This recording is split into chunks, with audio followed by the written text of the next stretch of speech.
This is the first time a president is using the State of the Nation address to launch a manifesto for his re-election.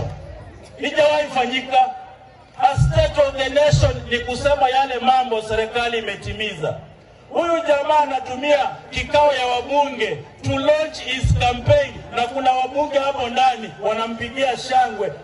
Those people were hired to launch a manifesto for re-election. That was not the State of the Nation address. We demand a new State of the Nation address that is constitutional, that stands for the people, that knows what State of the Nation stands for.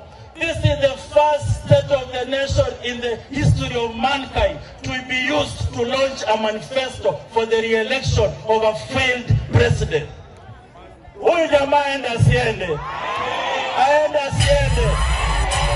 William Ruto, you are going to be an example of one-term president. Raisi wa Kenya wote, kama hawata perform, kila raisi ambaye atachaguliwa Kenya hii, kuanzia kwa William Ruto, atakuwa anaenda kipindi cha muhula wa kwanza unless he performs. Atakuwa anaenda muhula mmoja unless he performs.